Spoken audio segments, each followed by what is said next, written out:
Shut the fuck up. Shut the fuck up. Kill yourself. The fuck Please kill yourself. The fuck. You should really kill yourselves. Okay, how's it going? I wanted to start a podcast, because I wanted to try something. Well, I'm good at rambling, and I stutter a lot, so I think I'd be great for a podcast. And because a lot of podcasts nowadays, no matter what you listen to, they're always going, and I'm like, yeah, that's me. I totally love that idea. Also, I like hearing the sound of my voice, so you can just add narcissist to the list. Hello! Welcome to the first podcast. And it literally is the beginning of the end, because I'm already thinking this was a bad idea. But anyways, I think solo man podcasts are boring, so I had this idea where I'd start a podcast. I get the podcast started by myself. But I would like to collaborate with somebody. Now, you can be anybody. I'm looking for a partner. I was thinking about putting like an ad on Craigslist, but I'm not really like looking for like monetary gain. Like that can come later when we get a little more popular and well known. Then we can start like, but for now I kind of just want it to be a passion project. So if it's somebody who's looking for like some way to kill a couple hours, anybody out there who's looking just for somebody to talk to, that's partially why I'm doing this, because I like talking with people. The problem is that I have friends and they're always busy, so we can never find the time to talk about shit. And the times that we do is so scarce, so far in between, that when we do talk about shit, I always have like the greatest conversations. But unfortunately, I can't always do that. So I'd like to get a co-host in here. If you want to be my co-host and we can build this podcast channel together, here's what you need to do. I have an email in the description link below. I'll be posting it in every fucking video for this podcast that I'm doing. And the reason why I'm looking for this looking for somebody is because I don't think I can carry the podcast myself. I need another personality here, because I get tired of myself a lot. So, and I'm sure you will too. You the non the non-viewer that does not exist that I'm talking to. So here's how it's gonna work. You email me, because I set up an email specifically for this podcast. You can email me. Email is down in the link below. Email me. I'll contact you and say, hey, we can set up a Skype chat. We can talk about things for a little bit, get to know each other, and see if we're like a dynamic duo, you know. See how well we work off each other. Maybe spitball some ideas.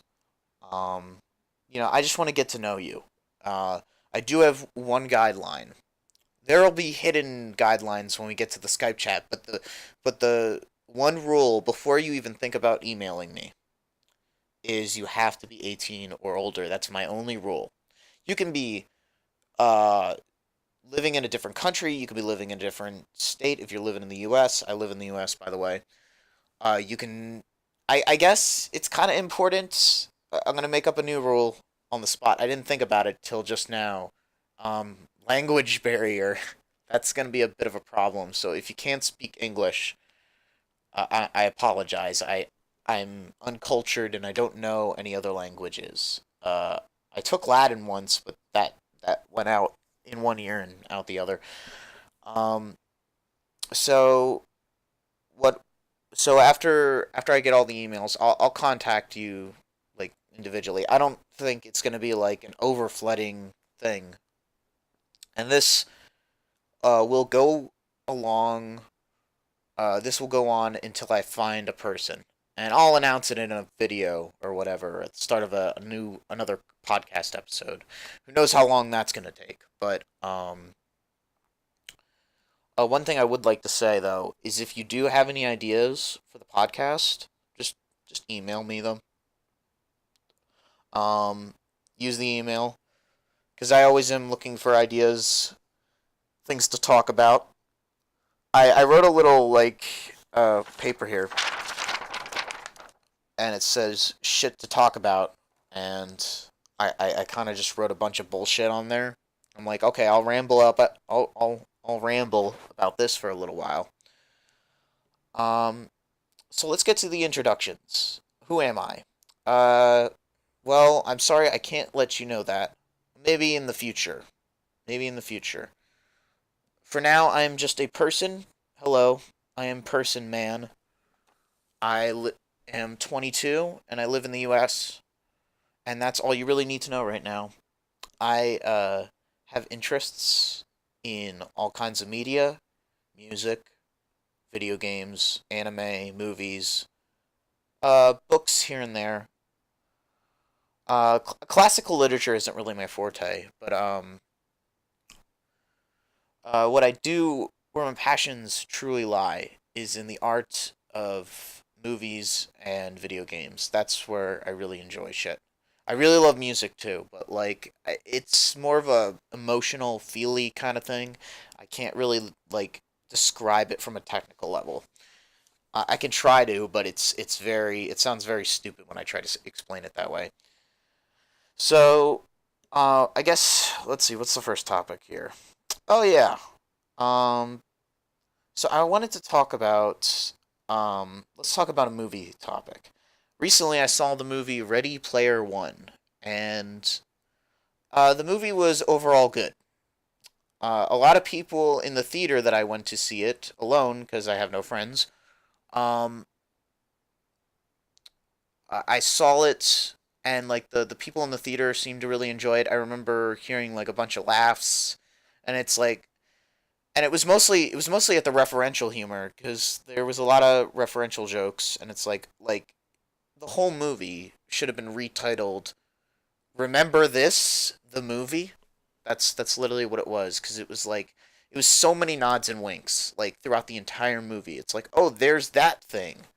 I remember that thing, and then you got the new things clashing with the old things, and that's what I kind of liked about the movie. Like the best scene, and I'm gonna give away the movie by the way. The best scene, um, is near the end of the movie, and it's when they're getting the third key. If you haven't seen the movie, I recommend seeing it. It's a fun dumb popcorn movie. I found it very enjoyable. If you're a nerdy person, you might enjoy it. I say might because a lot of nerdy people nowadays are really critical, and I'm critical too. But I can sometimes turn off my brain every once in a while and be like, okay, this is not too dumb. Um, the characters try to get the third key, and the third key is located in the actual set of The Shining and the actual setting. It's like an amusement park ride. Essentially, what happens in the movie, the whole world is like this virtual reality world. Like reality sucks, and people like to hang out in the virtual reality world. So the mastermind who created it is like, hey, if you get all these keys and get to the secret door or whatever, I'll give you the key to the world and my inheritance, which is a lot of fucking money. And basically, it's a race between the good people of the interwebs, the heroes, and the evil corporation that just wants to fill the game with advertisements, which, of course, it, it, it seems like the best way to modernize their villains because a lot of people nowadays do not like microtransactions. They hate ads in gaming, especially on the mobile devices. That's gotten out of hand. So the idea that the villain is like, we want to put video games in advertisements, ha ha ha, Oh my god, it couldn't be more perfect. Um, the funny thing is that like the the villain is not like smart really or strong. He's kind of pathetic. He just landed. He was just clever enough to get into the position he was in and like undermine after a guy after the real hero, the real thinker, which is the guy who created the Oasis thing in the movie, kind of just lost the will to live over time. He's just like, life kind of sucks, whatever. I never really got to it. I achieved everything in my dream to create this new reality where I'm awesome. But even in my old reality, the reality itself, I couldn't achieve anything like get the girl or marry her or start a family. I couldn't do anything like that. That character is very pathetic in ways. But I found most of the movie enjoyable. The first part of the movie was really front loaded with a lot of narration, and that's got to be like the book itself has is like the first like half of the book is like narration. Sorry, the first quarter. I did not read the book, but I looked up facts about the book because that's what I like to do after I watch the movies. Or even like before I watch the movies, I usually like look up stuff and kind of research and say like where did this movie source material come from? Because I like doing that. I like researching on the internet. You learn a lot of fascinating things on the internet. So if you want to go see a fun cheesy movie, go see Ready Player One. It's pretty good. Um, like I said, this is completely experimental because usually I'd have a co-host keying in right now and saying, "Oh, hey, what do you think of the movie?" or like he'd share his or her thoughts on it, and I'd be like, "Oh, okay, that's interesting," or "Ooh, I don't agree with that," but I don't have that person, so I could. You know what I could probably do is I could probably like disguise my voice and pretend I'm two people. That would be pretty pathetic. Um, so Infinity Wars Part One. I wrote this on the list, and I don't know why. I wrote this list a while ago. Um, I guess because it's definitely more relevant now, considering the movie is coming out um this month, April, which is fucking nuts because it has been a wait to see the Xanax, whatever his fucking name is, purple. Who's that? Who's that? Fucking thing from McDonald's, Grimace. Yeah, it's time to see Overlord Grimace take the throne as the next Marvel villain. Um, so far, most Marvel villains have been terrible. I watch most of the Marvel movies, by the way. The only one I haven't seen is Thor: A Dark World or Into Darkness or whatever the fuck it is called. I think Into Darkness is the Star Trek movie, like the JJ one, the second one. Um, yeah, but other than like, I guess Kate Blanchett and Michael B. Jordan and maybe like, no, he wasn't good. He wasn't good either. Yeah, I don't know. Like the more recent villains, they're starting to catch on that they can't like fuck around with these villains anymore. Most of the villains in Marvel movies are terrible. Oh, Loki. Loki's okay. I forgot about Loki. So Loki, Kate Blanchett, and Michael B. Jordan. They're like probably the best. Pretty much all the other ones are bad. Andy Serkis is okay, but he was like a secondary villain that got wiped out by Michael B. Jordan, so it doesn't really matter. That one doesn't count, kind of. So now this new movie's coming out, and Thanatos or Xanax or whatever his name is coming out of his shell tour, and he's going to come in and do some things to get the gems and I guess impress Mistress Death. Yeah. I was very shocked when I read like a plot synopsis of the comic books, because I was like, what is when Infinity Wars was announced? I was like, okay, what is this? What is it about? Because I'm not a comic book fan. I am a manga fan. I like Japanese comic books, but I don't like um I'm not like a big fan. I'm like a really casual fan. Like I know some things, but not many things. So when I looked up what the plot synopsis was for Infinity Wars, essentially it's Thanos gets all the Infinity Gems from people in the process of killing some of the characters of the Marvel universe. And then he does it to impress Mistress Death, a character that is the physical embodiment of death. Like, she's a woman that is death itself, and she, I guess, tricked Thanos into falling in love with her. Like, she appeared to him on his home planet when he was a kid and was like, hey, devote yourself to me. I'm beautiful. So, yeah.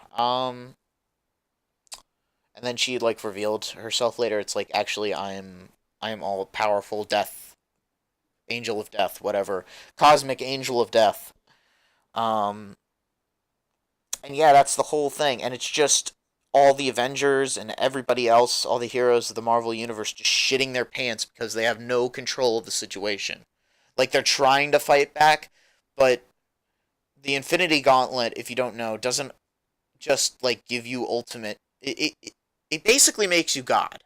You can do anything with it. You can, like, if I had the Infinity Gauntlet, I could become a dictator like with the snap of my fingers if I wanted to. And this is all hypothetical, but if I actually did have the Infinity Gauntlet, I'd just go off and make my own fucking world. I'd leave this Earth world and like transcend to create a new world. Kind of like Dr. Manhattan. He gets I'm tired of your shit and your nuclear wars, humans. Peace, I'm out. And by the way, The Watchmen is one of my favorite comic stories. If I was going to talk about American comic books that I like, The Watchmen it would be my first like go to. As far as graphic novels are concerned, does Scott Pilgrim count? Because I know that's made by a Canadian guy, but it's on North America, and Canada, U.S. kind of the same thing when you think about it. I don't know. But yeah, Infinity Wars Part 1, Psy, is coming out this month, and it's coming out. People are really excited about it. I'm actually kind of afraid that it's going to be bloated like Age of Ultron 2. Because of Age of Ultron 2, while a fun, comedic adventure movie, was very dragged out.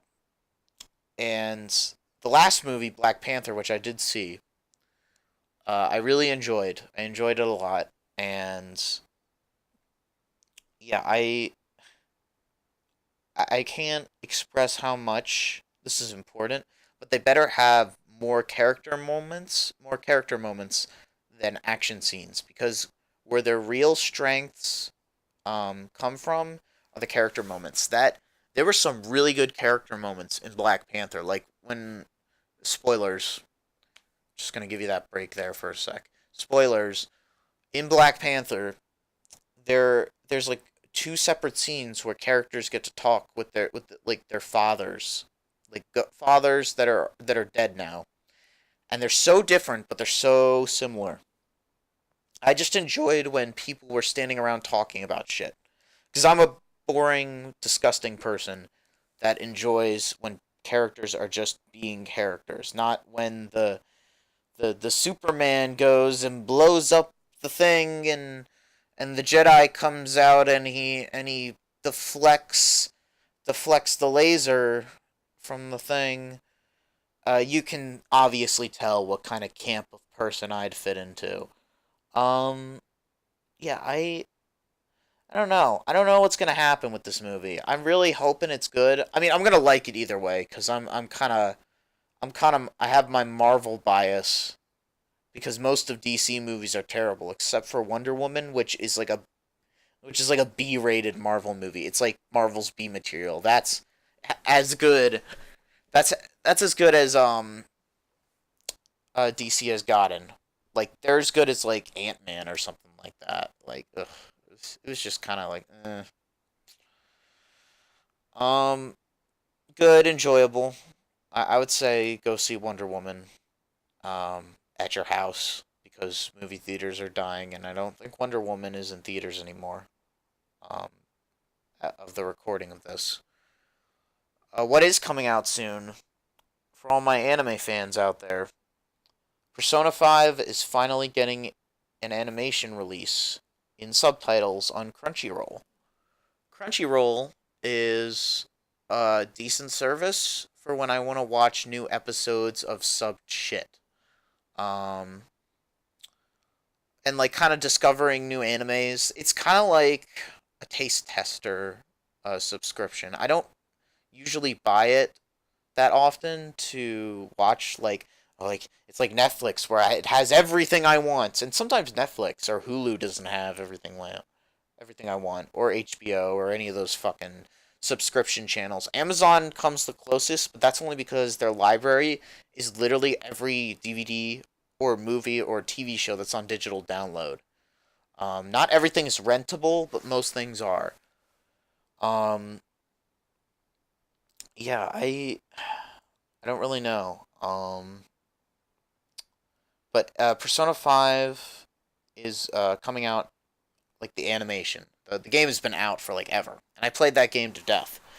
And I love the Persona series, so I own like the Persona 4 animation like box set. I own it. It's up there on my shelf. I'm staring at it as I talk, and I love that animation. It is probably one of my favorite animes. I like animes. Here's how I like my animes. I don't like the shonen. Um, I don't like the shonen kind of animes, like the fairy tales, the One Pieces, the Naruto's. Like they're all fine and dandy, but I like reading those in comic book form. I don't like reading. I don't like watching those. They're too long and too drawn out. I like to read at my own pace, and it's just a lot easier that way. Because I can usually get what's going on by just zipping through pages, like flinging my finger back and forth. Yeah, like yeah, I know what's going on. Okay, okay, okay.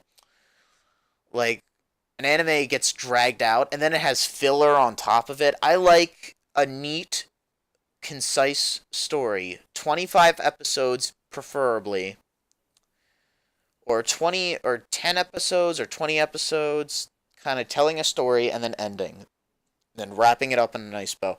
There are some animes that do this perfectly. There are some animes that do this perfectly within 2 seasons, which I'm okay with. Code Geass being one of my favorites. Um, let me give you some of my personal recommendations for anime. I really enjoy Code Geass. I really enjoy the Persona 4 anime. I really enjoy um, what's that one called? Like Erased, I think it's called. But it's also called it's also translated from Japanese, the town that like forgot my name or something like that. It's a really good. That one's a good anime. I like the Avatar, which is American, I know, but it's anime. It's Eastern culture. It's Far East culture inspired, and the Avatar is great. I don't know about the Legend of Korra because I watched that one and I was kind of like, it was there. Cowboy Bebop's another one. Kind of just like the same generic ones that everybody seems to like.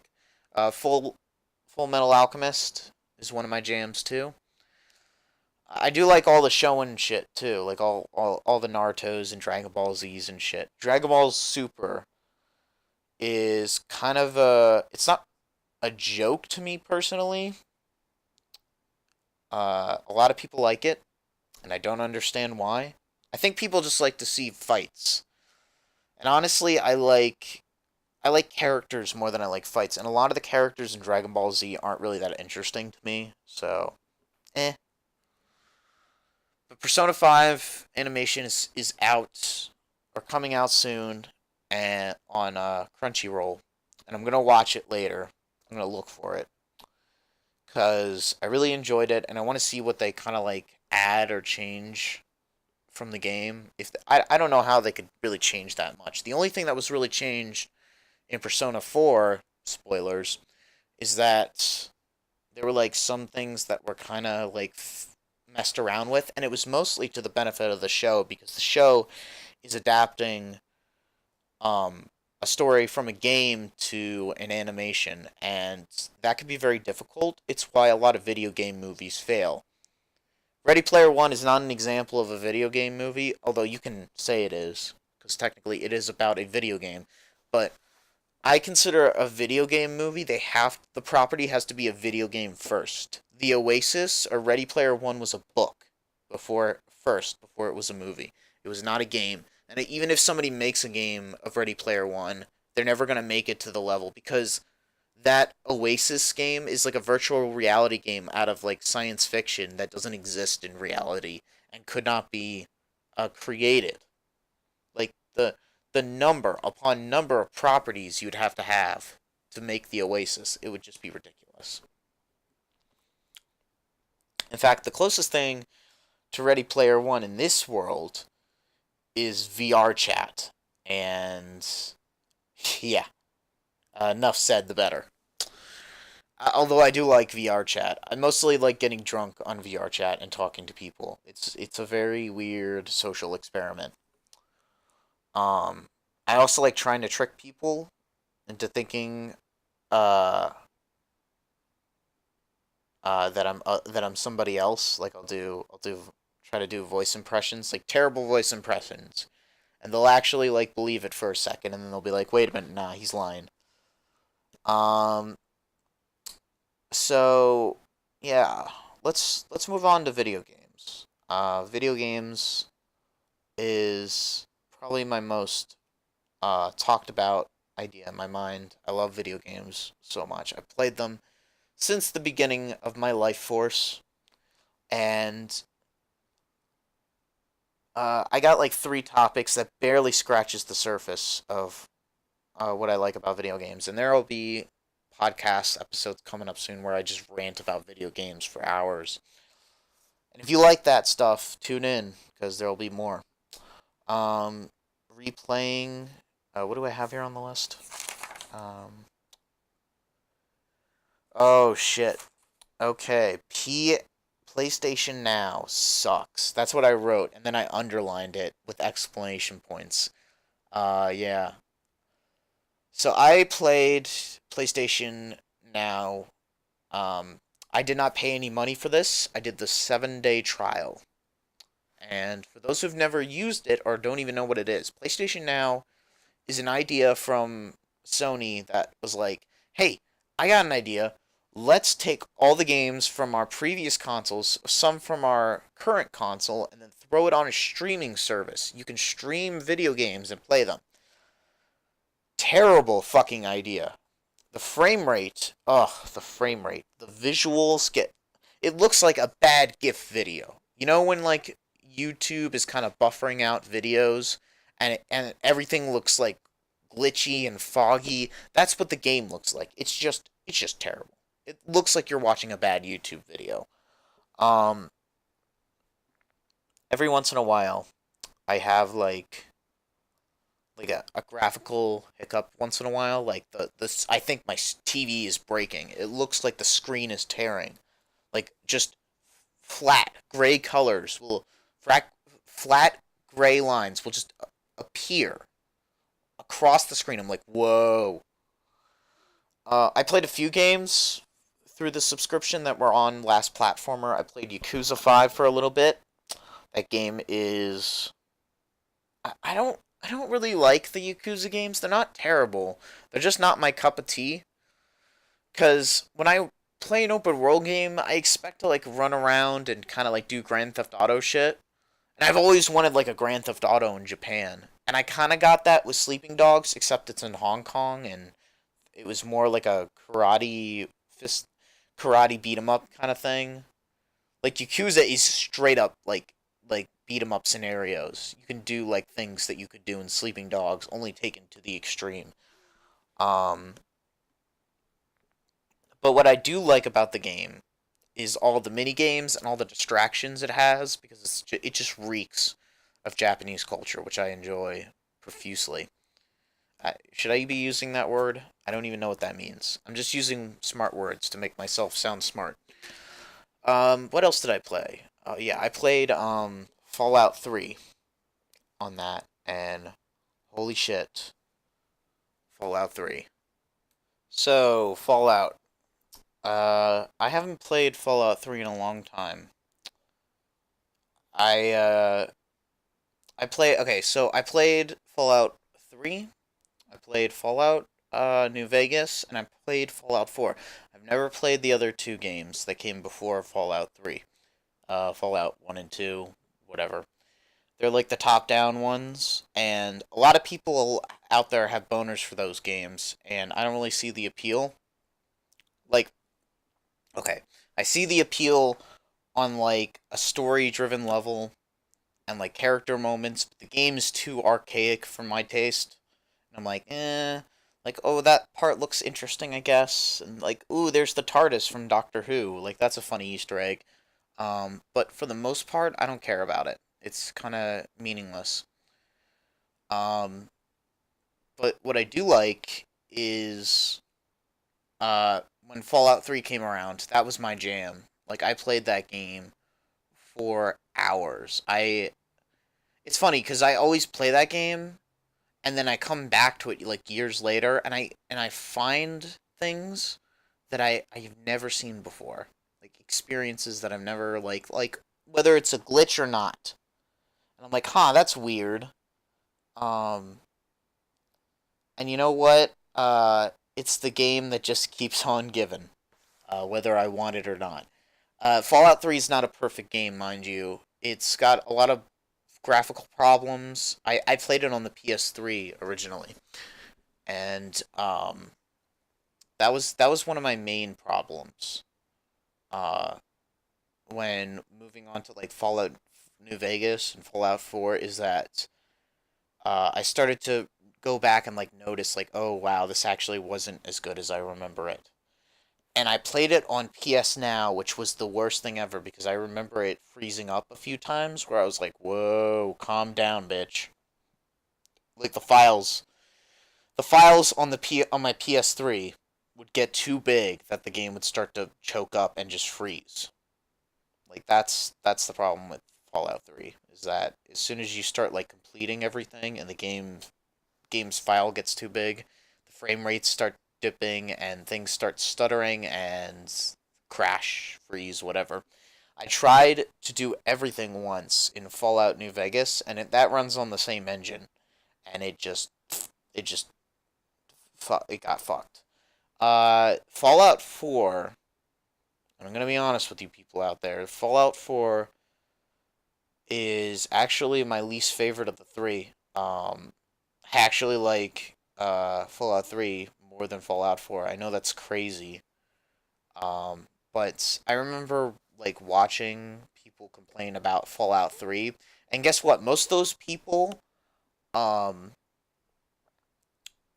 played the original two, so they had like this bias towards it. Like this, it's being taken in a different direction. There's so much killing, and I'm like, yeah, there's killing in that game. There's a lot of dialogue options too, and there is some talking points where you can talk yourself out of situations and shit. Just like the other two games. Play the fourth one, and then you can complain about that shit. Because I've played the fourth one, and the I've played the third one, and I've compared both of them, and I'm like, the dialogue options in four are like telltale level of like picking your or not even telltale, like Mass Effect level of just choosing the voice the voice options. It's like do you want to be the good person, the bad person, or the jokester? Like it's like it was so silly. I was like reading it. I was like, "Oh my god, this is ridiculous." And this is like every fucking encounter in the game. New Vegas is like my jam, though. I love all of them. I I'm kind of a Fallout fanatic, and I've never played those two original ones because I don't know. I just think they're too archaic for me. I'm sorry if you like it. Um, I just mm, yeah, mm, sorry. If it makes you feel any better, I like Diablo 2. That's kind of cool. It's kind of in the same vein. Diablo 2. It's pretty fun. Let me take a sip of my water.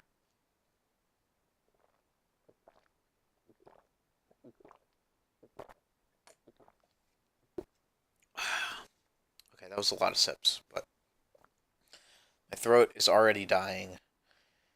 Um, yeah, Fallout 3, underrated masterpiece.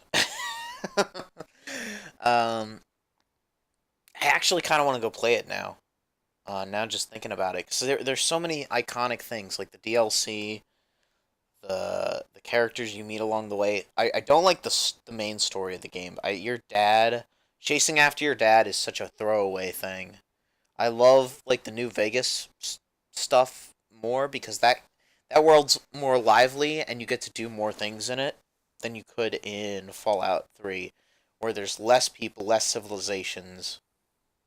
And the DLC, man, the DLC makes you even feel more alone. When you go to Point Lookout and there's like only a few people like running around that you can actually talk to and have friendly relationships with, it just makes me sad. Really, really sad. Um yeah, I don't know. I have no idea. Um but at least those Fallout New Vegas, as for any of the flaws in Fallout New Vegas and Fallout 3, they're 10 times better than Fallout 4. Thank God Fallout 4 saving grace is if you play it on the Xbox, you can play with mods. So, woo, yeah, that's like the only thing that's good about it. You can play with mods on a console because Bethesda was nice enough to set that up until they came along and said, "Hey, what if you want to have paid mods in your thing?" And the rest of the gaming community was just like, "Ha, get off your get off your high horse, you bitch." Um, yeah, so we're already like past 30 minutes. I don't know how long I'm going to keep this going on for, maybe just an hour, because that's usually how long podcasts are, for like an hour or so. Uh, what do I have here on my list? Waiting for a reason to buy a Switch. Oh, yeah, that's a good one. So, the Nintendo Switch. One of the most popular video game consoles that have come out in like the past couple, in the last decade or so. The Wii U was okay. It wasn't amazing, but everybody's going bonkers for the Switch. And me personally, I was only impressed by two games on the Switch. And one of them I played on my Wii U. And the other one was Mario Odyssey that I have not yet played. But I have played it at a friend's house, but I haven't played it all the way through. I got the gist of it. It's a fun Mario game. And Breath of the Wild is good and all. But there's really no other games that have said to me like, you need to buy this fucking console. Like people will say things like, "Well, what about the racing Mario Kart Racer?" No. What about the Fire Emblem Warriors or whatever, or any of those games coming to the Switch? No.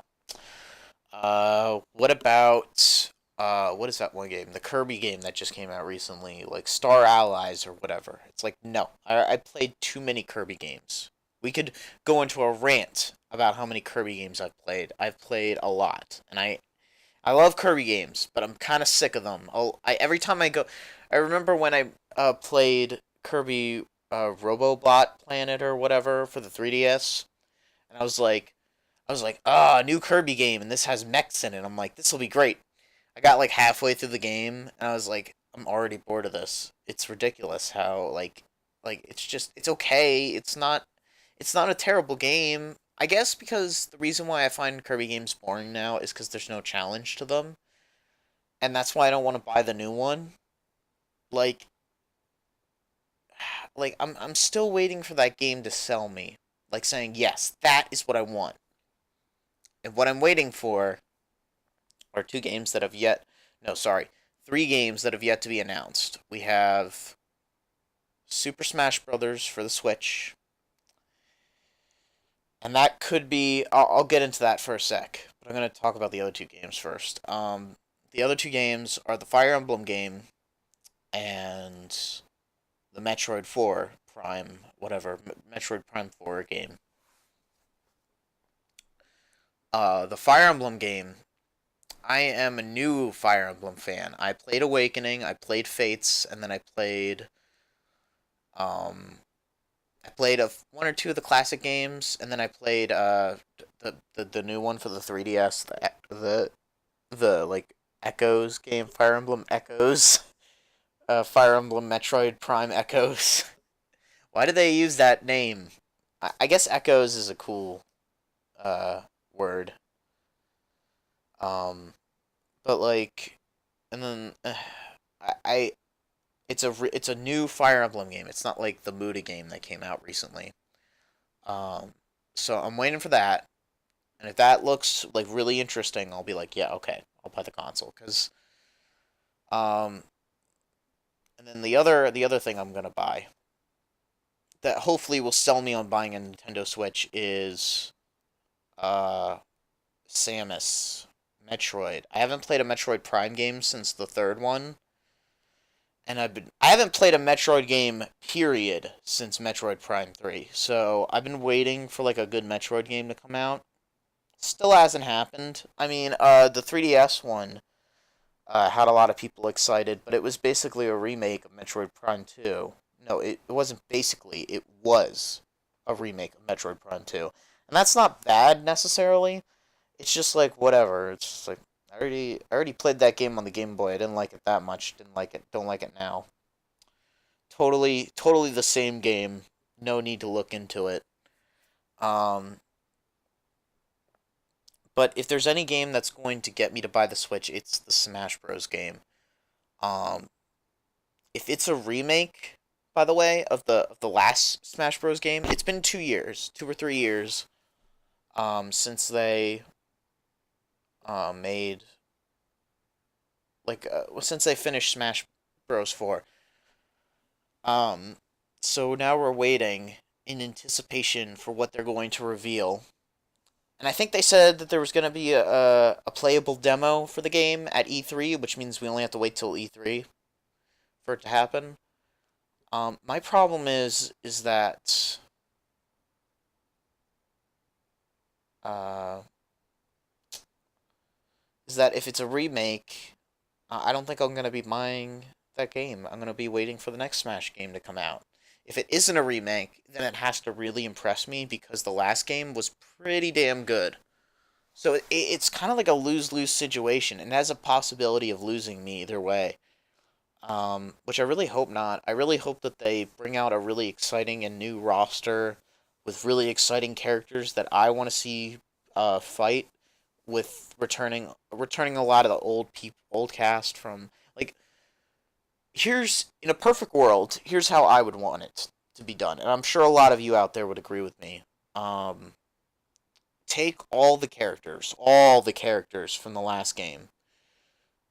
No DLC, they're all in the game. And then just add a couple extra more. Sadly, Konami characters cannot get into the game, and I would love to have Snake and Simon from Castlevania back into the game. Um, in the next title or whatever. That's out of the question. Uh,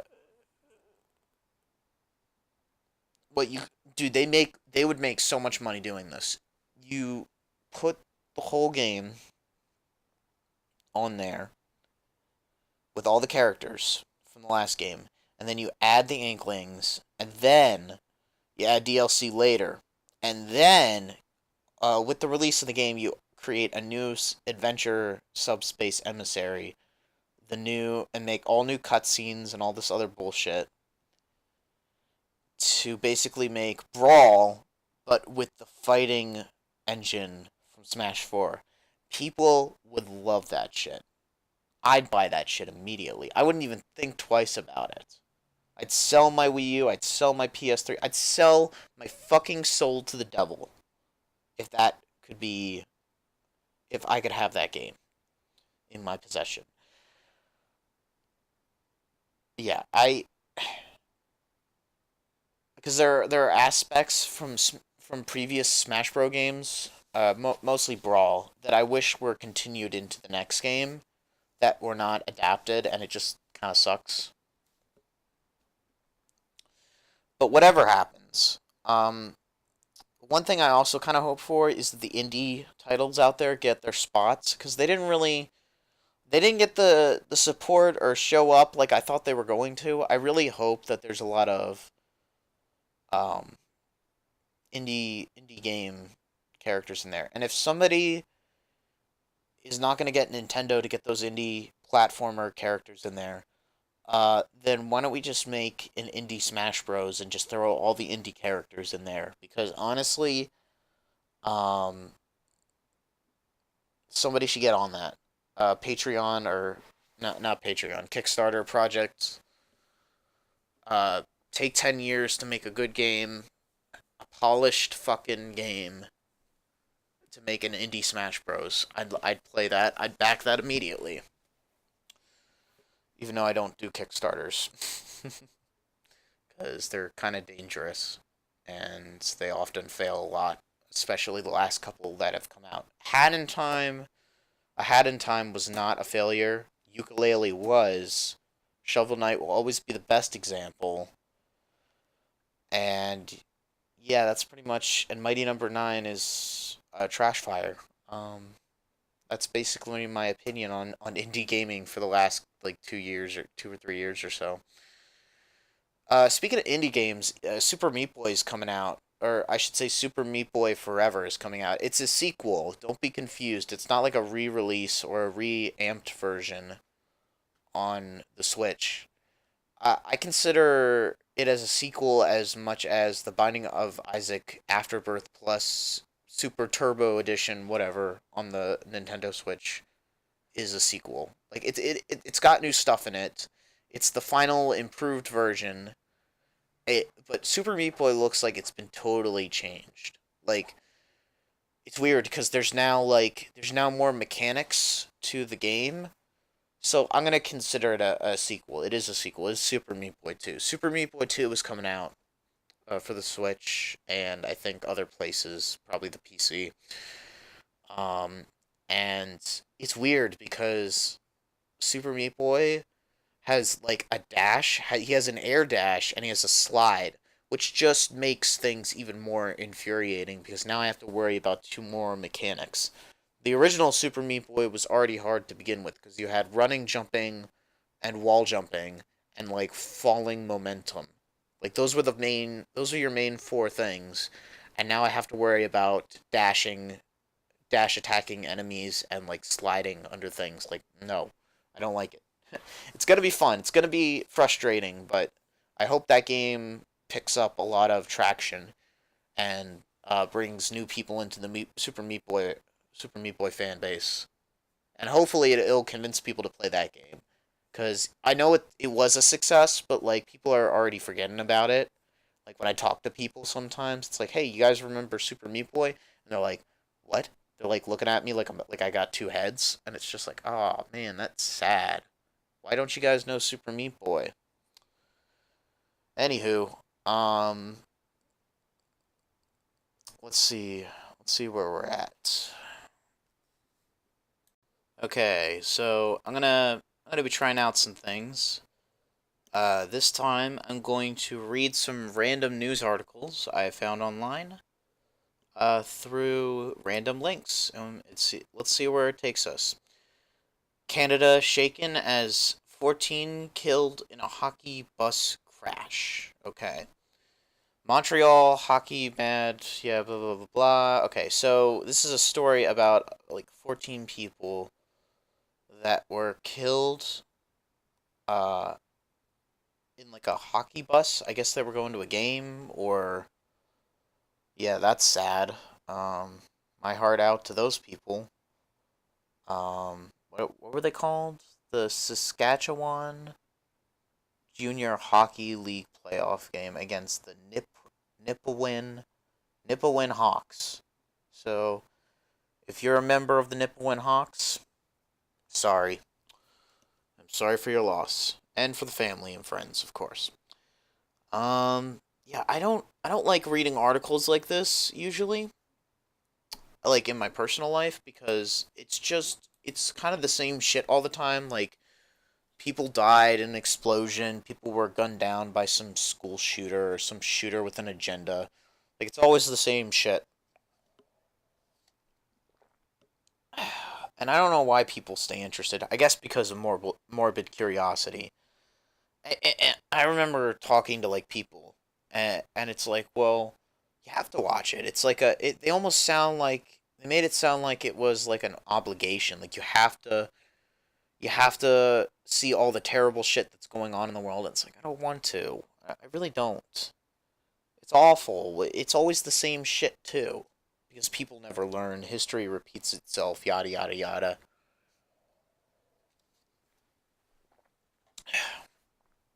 But like, um,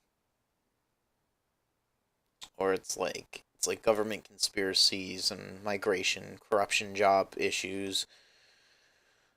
Uh, New things about our president, our wonderful, wonderful president. Oh, by the way, uh, as far as political views go, I'm kind of in the middle. I'll jump from one side to another depending on the situation. Uh, if you want to hash out political views with me, I'm okay with that. But I'll get bored immediately and kind of just be like, whatever, who cares? That's usually how I go with political views, because I kind of just live my life as a cog in the greater machine of the world, and kind of just mind my own business most of the time. That's the kind of person I am. I don't like getting like involved with things, and like and getting personally involved with things, especially when it comes to politics, religion, stuff like that.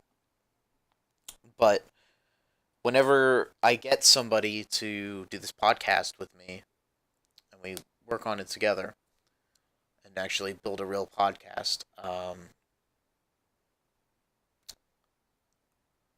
uh, we can on Skype, Discord, whatever, we can talk about and figure out our you know what I'm gonna try to do is I'm gonna try to figure out, you know what I should do? I should go on VR chat and like try to find somebody to do the podcast with me. That's actually a great place to find people. Um, I'm sure that'll go well. I guess I'll try that next time. Um, but yeah, yeah. I don't know. I really got nothing else to talk about yet. This was kind of just like something I was doing, just to kind of test the water, kind of figure things out, see if I want to do it or not. Um, yeah, I think this is where I'm gonna stop. Thanks for listening. I'm out.